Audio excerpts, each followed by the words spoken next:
Olá, galera do Supletivo Maria Helena, vamos a mais uma aula de geografia. Hoje a gente vai ver um pouco sobre hidrografia e vegetação, especificamente hidrografia e vegetação brasileira, certo? Os rios brasileiros, eles são abastecidos, são alimentados basicamente com a água das chuvas, certo?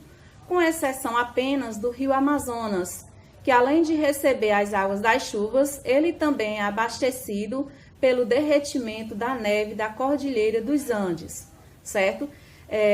Essas águas brasileiras, os rios brasileiros, eles são ricos em quedas de água. Isso facilita aí o desenvolvimento das hidrelétricas. Então, existem aí algumas hidrelétricas no Brasil e são de extrema importância para o desenvolvimento econômico. Então, nós não utilizamos a água apenas para o abastecimento da população, mas também para a produção de eletricidade. Ao longo da nossa aula, a gente vai ver aí um pouquinho sobre essa questão aí das hidrelétricas, certo? E também sobre as bacias hidrográficas.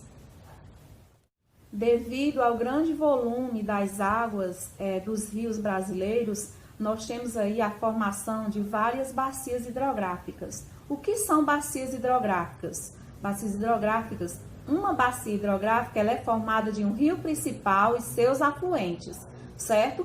Esse rio principal ele recebe as águas de rios menores, certo? Acumulando aí um grande volume de água.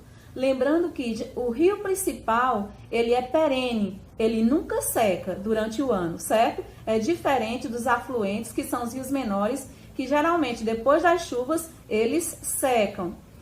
No Nordeste, nós temos aí um rio perene, que é o Rio São Francisco, e temos também a bacia do Rio São Francisco, certo? Mas os rios que são afluentes da bacia do São Francisco, eles secam durante o ano. A rede hidrográfica brasileira, ela não é muito utilizada para navegação, certo? Com exceção aí de alguns trechos dessas bacias hidrográficas. A maior utilização das bacias hidrográficas é para a produção de energia elétrica, certo? Essas águas desses rios, elas têm três destinos distintos, certo? Deságua no mar, uma parte dessa água ela é infiltrada para o subsolo e a outra ela é evaporada para a atmosfera. Vamos falar sobre as bacias hidrográficas brasileiras, individualmente, certo? Começando aí pela bacia hidrográfica amazônica, certo? É considerada a maior bacia hidrográfica do planeta. E na América do Sul, ela ocupa mais de 6 milhões de quilômetros. Essa bacia hidrográfica ela é muito importante para o desenvolvimento econômico do Brasil e também de outros países.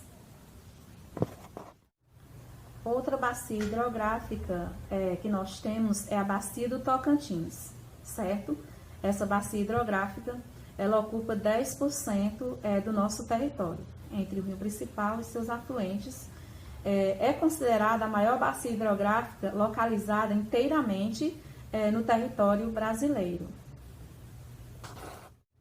Bacia do Rio São Francisco. A bacia do Rio São Francisco ela é muito importante para o desenvolvimento econômico e também para o abastecimento de água de alguns estados do Nordeste. Como nós sabemos, o Nordeste tem uma área que chove muito pouco. Então, esse rio, essa bacia hidrográfica, ajuda muito aí no desenvolvimento econômico dos estados, certo? Por onde ele passa. Ela também é totalmente brasileira, a bacia do Rio São Francisco. Bacia hidrográfica do Paraná. Essa bacia hidrográfica ela é muito importante, principalmente para a construção de usinas hidrelétricas, certo? É nessa bacia hidrográfica que nós temos aí a usina de Furnas, usina de Maribondo e também considerada a maior usina hidrelétrica do mundo, a usina de Itaipu. Essa usina hidrelétrica, ela está localizada aí entre o Brasil e o Paraguai. Outra bacia hidrográfica de muita importância, principalmente na construção de usinas hidrelétricas, é a bacia hidrográfica do Uruguai. É nessa bacia hidrográfica que nós temos aí algumas usinas, como a de Garibaldi, Socorro, Irai, Pinheiro e Machadinho, certo? Além das bacias hidrográficas principais, nós temos as bacias hidrográficas secundárias, certo? Essas bacias hidrográficas secundárias, elas não pertencem a nenhum dos rios que fazem parte das bacias principais, certo? E são divididas aí em 3 grupos: bacia hidrográfica norte-nordeste, bacia hidrográfica do leste e bacia hidrográfica sudeste-sul. Finalizando os nossos estudos aí sobre a hidrografia com as bacias hidrográficas, certo? Vamos ver um pouquinho sobre a vegetação brasileira. Lembrando que existem elementos importantes que ajudam na formação da vegetação, não só do Brasil, mas de qualquer país e qualquer região. Quais são esses elementos? Quantidade de chuvas, temperatura, tipos de solos, certo? Tudo isso influenciam aí na formação vegetal de um determinado local. Por exemplo, se no Nordeste chove pouco, é lógico e evidente que não vai ser a mesma vegetação de um local que chove praticamente todos os dias, como no caso da floresta amazônica, certo? Então, a gente vai ver aí a importância desses elementos na formação da vegetação de cada região do nosso país. Na próxima aula, nós vamos finalizar esse texto sobre vegetação e também vamos ver aí a localização geográfica do Brasil, certo?